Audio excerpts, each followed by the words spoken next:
Have you ever wondered how we make sense of the vast universe around us? From the tiny atoms to the massive stars, physics provides the answers. Welcome to Physics Concepts. Today, we are exploring the very foundation of all scientific discovery, the nature of physical quantities. Every time we measure something, we are dealing with two essential parts. Take this piece of wood, for example. We say it is 5 meters long. That measurement consists of a numerical magnitude, which is the 5, and a unit, which is the meters. Without the unit, the number is meaningless. If I just said 5, you wouldn't know if I meant 5 centimeters or 5 kilometers. Similarly, a unit without a magnitude has no scale. A meter tells us the dimension, but not the quantity of that dimension. In the past, measurements were inconsistent. People used their hands or feet, leading to confusion and errors in trade and construction. To solve this, the International System of Units, or SI, was created. It provides a universal language for scientists across the globe. Magnitude is all about scale. It helps us describe the tiny diameter of an atom, which is incredibly small at 10 to the negative 9th meters. On the other end of the spectrum, we use magnitude to describe the immense distance across our entire solar system. Choosing the right unit is about context. You use meters for building a house, but kilometers are much better for a long road trip.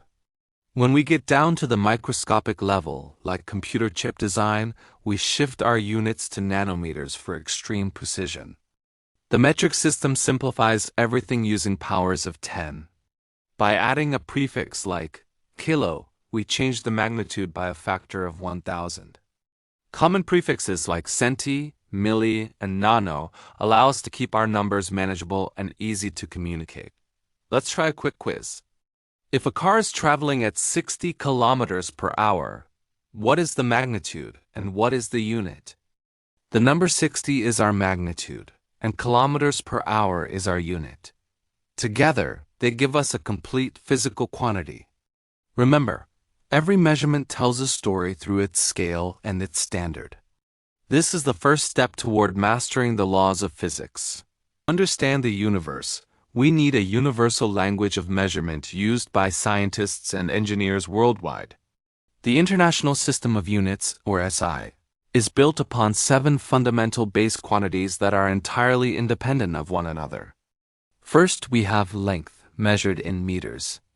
Imagine a precision metallic ruler perfectly aligning with the edges of a glowing quartz crystal. Next is mass, with the kilogram as its base unit. Here, a high-tech digital scale weighs a perfectly polished silicon sphere. Time is measured in seconds. This is often defined by the incredibly steady vibrations of atoms within an atomic clock. Electric current is quantified in amperes. Think of the steady flow of electrons powering a glowing, intricate circuit board. Temperature is measured in Kelvin, while the amount of a substance is measured in moles, often represented by molecular structures. Finally, luminous intensity is measured in candela, representing the brightness of a light source as perceived by the human eye. Beyond these 7, we find derived units. These are created by mathematically combining the base units through multiplication or division. Take velocity, for example. It is the quotient of distance divided by time, expressed as meters per second. Area is a product of 2 lengths, measured in square meters. We see this logic applied in architectural blueprints and construction. More complex units like the Newton measure force. A Newton is actually 1 kilogram times a meter, divided by seconds squared. By mastering these 7 base units and understanding how they derive others, you hold the key to describing everything in the physical world. Physics is the search for knowledge. In the world of physics, an equation is more than just numbers. For an equation to be valid, it must be homogeneous. Homogeneity means that the units on both sides of a physical equation must be identical. You can't add bread to time. It simply doesn't make sense. To verify this, we rely on the 7 SI base units: kilograms, meters, seconds, amperes, Kelvin, moles, and candela. Every other unit in physics, like newtons or joules, is derived from these fundamental 7. Let's look at the process. To check homogeneity, we decompose derived units into their base components using defining formulas. Take force, measured in newtons. Since force equals mass times acceleration, a newton is actually kilogram meters per second squared.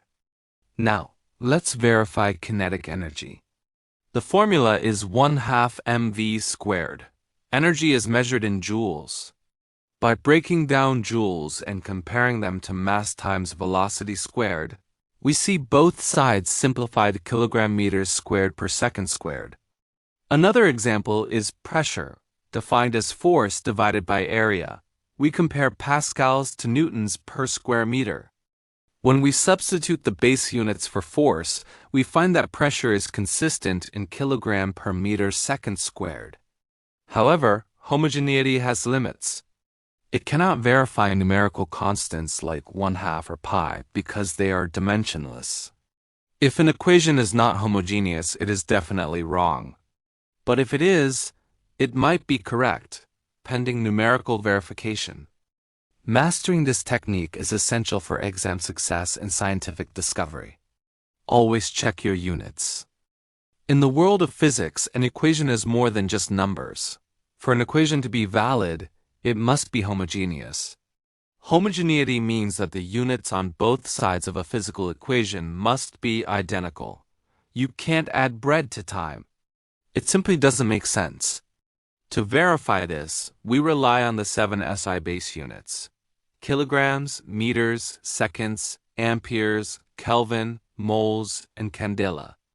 Every other unit in physics, like newtons or joules, is derived from these fundamental 7.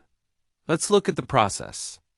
To check homogeneity, we decompose derived units into their base components using defining formulas. Take force, measured in newtons. Since force equals mass times acceleration, a newton is actually kilogram meters per second squared. Now, let's verify kinetic energy. The formula is 1/2 mv squared. Energy is measured in joules.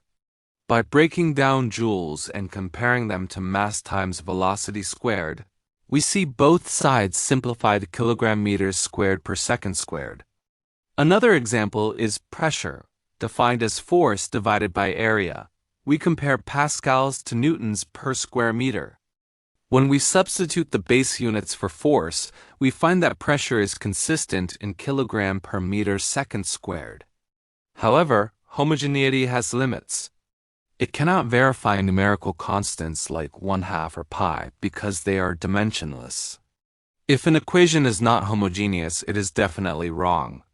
But if it is, it might be correct, pending numerical verification. Mastering this technique is essential for exam success and scientific discovery. Always check your units. If you found this guide helpful, like, share, and subscribe to Physics Concepts for more. Thanks for watching Physics Concepts. Please like, share, and subscribe to join us for more clear science guides.